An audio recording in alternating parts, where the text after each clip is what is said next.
jiwa terpilih. Ada yang tak terlihat namun terasa bergetar di ruang hening antara nurani dan nafsu. Itulah medan perangmu yang sejati, bukan di padang terbuka, melainkan di kedalaman dirimu sendiri. Jiwa yang bercahaya tak lahir dari kemudahan, tapi dari luka yang disulut menjadi pelita, dari kejatuhan yang dipahat menjadi pijakan menuju kebajikan. Tapi cahaya itu tak dibiarkan bersinar tanpa perlawanan. 6 kekuatan gelap, 6 rupa tipu daya, menanti celah untuk memadam cahayamu. Mereka tidak selalu datang dengan teriakan atau ancaman. Seringkali mereka hadir dalam bisikan yang terdengar masuk akal, dalam keinginan yang tampaknya wajar, dalam godaan yang dikemas sebagai kebebasan. Mereka menyesuaikan wujudnya dengan kelemahanmu, mempermainkan impianmu, dan menari di sekitar egomu. Mereka adalah cermin kegelapan yang memantulkan sisi rapuh dari jiwamu. Dan kamu harus memilih, apakah kamu akan tunduk pada bayang-bayang, atau kamu akan berdiri dengan cahaya di tanganmu. Yang pertama adalah para penggoda. Kamu tak akan melihat tanduk di kepala mereka, karena mereka datang dengan manis. Para penggoda adalah seniman dalam seni manipulasi, merangkai nafsu menjadi ilusi indah yang menjanjikan kebahagiaan instan. Mereka tahu bahwa manusia tak mudah ditundukkan oleh ancaman, tapi mudah dipikat oleh kesenangan. Maka mereka mengeksploitasi keinginanmu yang paling dalam, menawarkannya dalam wujud yang menggoda. Layar kecil dengan gambar yang besar, tombol dengan imbalan, pujian yang menyanjung ego. Pornografi adalah senjata mereka yang paling halus namun menghancurkan. Ia menawarkan keintiman tanpa komitmen, hasrat tanpa tanggung jawab, dan kenikmatan tanpa kedalaman. Tapi setiap kali kamu menyerah padanya, kamu kehilangan sepotong dari jiwamu. Ketulusan, kesucian, kepekaan. Perjudian menjanjikan kekayaan dan kegembiraan, tetapi yang sebenarnya itu adalah jalan pasti menuju kehancuran finansial dan keputusasaan. Dalam diam, ia mencuri keberanianmu untuk menghadapi hidup dengan jujur. Media sosial dan kesombongan memanipulasi aliran dopamin dari like, komentar, dan follower, yang menumbuhkan obsesi yang tidak sehat dengan citra pribadi dan pengakuan eksternal. Itu adalah cermin palsu, tempat kamu mengejar refleksi yang bukan dirimu.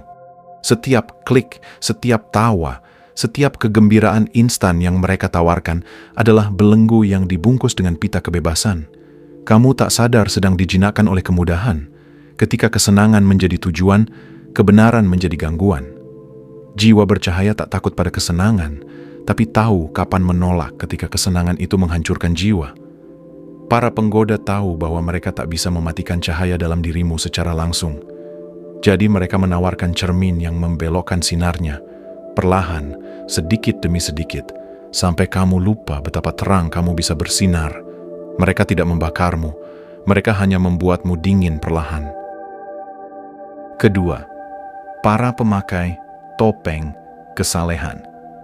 Mereka berbicara tentang iman dengan lidah yang fasih, tapi bukan untuk mendekatkan diri kepada Tuhan, melainkan untuk mendekatkan diri kepada pujian. Para pemamer kesalehan menjadikan spiritualitas sebagai panggung, bukan perjalanan. Mereka menghitung kebaikan bukan dengan ketulusan, tapi dengan jumlah penonton. Doa mereka lantang, tapi kosong. Mereka berdiri di tengah keramaian, berharap disanjung, bukan disucikan. Kamu mungkin melihat mereka membagikan kutipan suci setiap hari, tapi jauh di dalam hatinya. Mereka lebih haus akan pengakuan daripada pertobatan. Kesalehan mereka seperti parfum yang disemprotkan untuk menyamarkan bau busuk luka batin yang belum pernah diobati. Mereka menjadikan kebenaran sebagai hiasan, bukan pegangan. Dan yang lebih berbahaya, mereka mengajarimu bahwa cukup menjadi tampak baik tanpa benar-benar menjadi baik. Lambat laun, jika kamu tak waspada, kamu pun akan ikut terseret dalam pertunjukan ini. Kamu akan mulai merasa lebih benar dari yang lain hanya karena kamu lebih banyak bicara tentang Tuhan, bukan karena kamu lebih dekat kepadanya. Kamu akan mulai mengganti keheningan batin dengan sorotan layar, mengganti pertobatan dengan penampilan, dan mengganti kerendahan hati dengan branding rohani. Tapi jiwa yang bercahaya tahu bahwa kebaikan tidak memerlukan panggung. Ia lahir dalam keheningan, tumbuh dalam kesetiaan yang tak terlihat, dan bersinar paling terang saat tidak ada yang menonton. Ia memilih jalan sunyi yang jujur daripada keramaian yang palsu. Sebab kebenaran yang sejati tak butuh sorotan. Ia cukup hidup dan hadir dalam cara kamu mengasihi, diam-diam, terus-menerus. Ketiga, pembenci kebenaran dan kebaikan. Kamu mungkin pernah melihatnya. Kebaikan dicemooh, kesucian dijadikan lelucon, dan yang lurus dianggap ketinggalan zaman. Pembenci kebaikan bukan karena mereka tak tahu apa itu benar, tapi karena mereka merasa kebenaran itu terlalu terang. Terang yang memaksa mereka melihat kekotoran dan kebusukan yang selama ini mereka sembunyikan dengan rapi. Dan ketika kamu datang dengan cahaya itu, kamu bukan sekedar ancaman. Kamu adalah cermin yang memaksa mereka melihat diri mereka yang sebenarnya, yaitu diri mereka ketika tak ada satupun mata yang melihat. Diri mereka yang tanpa topeng. Kamu harus tahu, mereka bukan selalu jahat dengan cara yang jelas. Mereka bisa ramah, pintar, bahkan tampak bijaksana. Tapi di balik kata-kata mereka ada agenda tersembunyi, yaitu membuat kebaikan terlihat bodoh dan membuat kebenaran terdengar kejam. Mereka tak menyerang kebaikan secara langsung. Mereka mengejeknya, menyindirnya, meremehkannya. Mereka membuat kebajikan terlihat kuno dan dosa tampak progresif. Mereka mengatur ulang kamus moralmu, hingga kasih tampak lemah, kejujuran tampak bodoh, dan kerendahan hati tampak sebagai kekalahan. Dengan begitu, kamu mulai ragu dan bertanya pada dirimu sendiri, apakah aku terlalu naif? Mereka takut pada kebenaran karena kebenaran adalah cermin. Dan tidak semua orang tahan melihat kekotoran diri mereka sendiri dalam pantulan kebenaran. Maka mereka pecahkan cermin itu agar tak ada yang mengingatkan bahwa ada cara hidup yang lebih tinggi dan mulia. Tapi kebenaran yang sejati, meski dicemooh, tetap mengakar. Ia tidak bergantung pada popularitas, tapi pada kekuatan batin. Setan ketiga ini akan terus berusaha menjadikanmu kompromis. Mereka akan berkata, jangan terlalu keras. Semua orang punya kebenarannya sendiri, atau jangan menghakimi.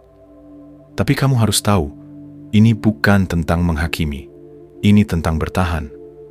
Dalam dunia yang mengaburkan semua batas, keberanian untuk menyebut terang sebagai terang adalah bentuk cinta tertinggi yang bisa kamu berikan pada dunia.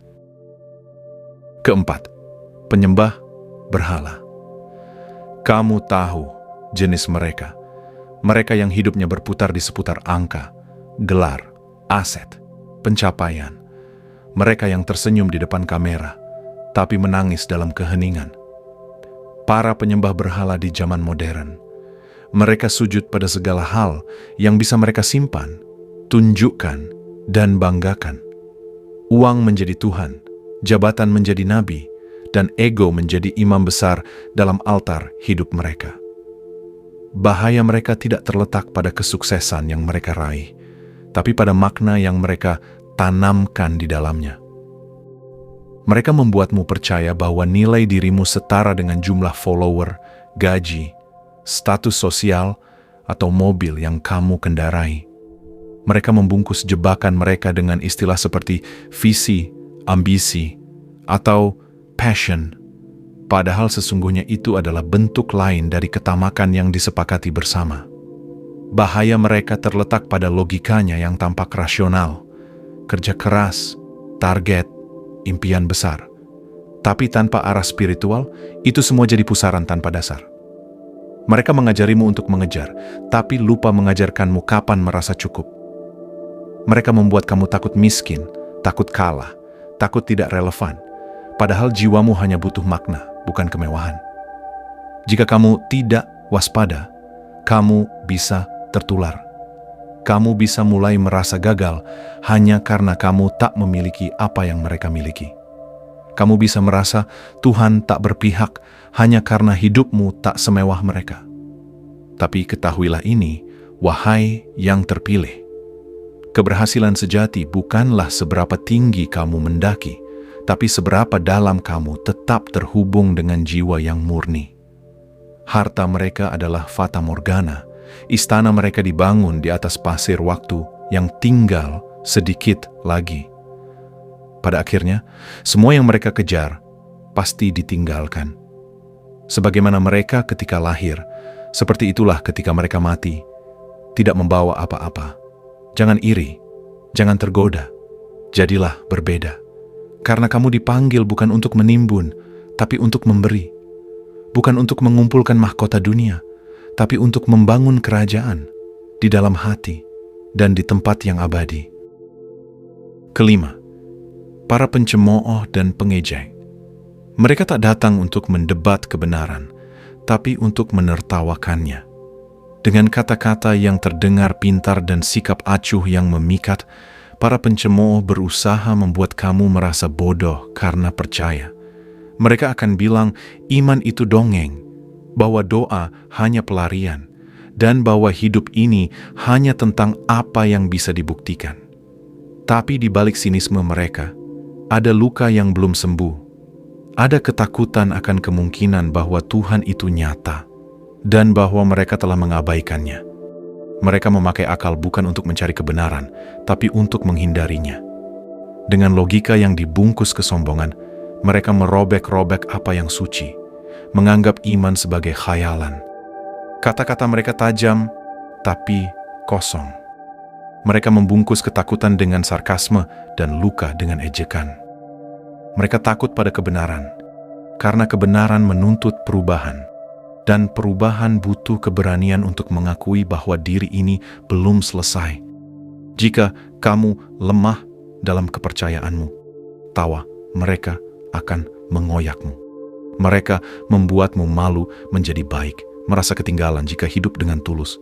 Tapi tawa mereka bukan kekuatan, itu benteng rapuh dari jiwa yang terluka. Ketika kamu paham itu, kamu bisa mengasihi mereka, bukan membenci. Yang terakhir, keenam, para pemecah belah. Mereka datang bukan dengan amarah, tapi dengan bisikan. Para pemecah belah menyelinap ke relung terdalam. Kepercayaanmu, komunitasmu, keluargamu, bahkan cintamu. Mereka tak menghancurkan dengan gebrakan, tapi dengan keraguan. Sedikit demi sedikit, mereka membuat kamu meragukan orang yang paling kamu butuhkan. Mereka menyukai kesalahpahaman dan menyuburkannya dengan kata-kata manis yang beracun. Mereka membuat kamu bertanya-tanya, apa iya dia tulus? Atau kenapa aku yang harus selalu mengalah? Mereka membuat kamu menarik diri, memelihara dendam, dan kehilangan kepercayaan. Dan saat kamu merasa paling sendiri, mereka menyamar sebagai teman. Bahaya mereka terletak pada kehalusan permainan mereka. Kamu tidak sadar bahwa kamu sedang dijauhkan dari sumber kekuatanmu, keluarga, sahabat, pasangan, iman. Mereka tak memotong jembatan. Mereka hanya membuat kamu tak ingin melintasinya lagi. Padahal jiwa yang terisolasi lebih mudah jatuh. Jiwa bercahaya tahu bahwa cahaya tumbuh dalam kebersamaan. Ia menjaga jalinan cinta dan kasih dengan kesabaran, memaafkan lebih cepat daripada menuntut. Ia tahu bahwa tidak semua luka harus dibalas. Kadang, yang kamu butuhkan hanyalah tetap tinggal, meski ingin pergi. Jangan izinkan setan ini memecah belah apa yang telah disatukan niat baik.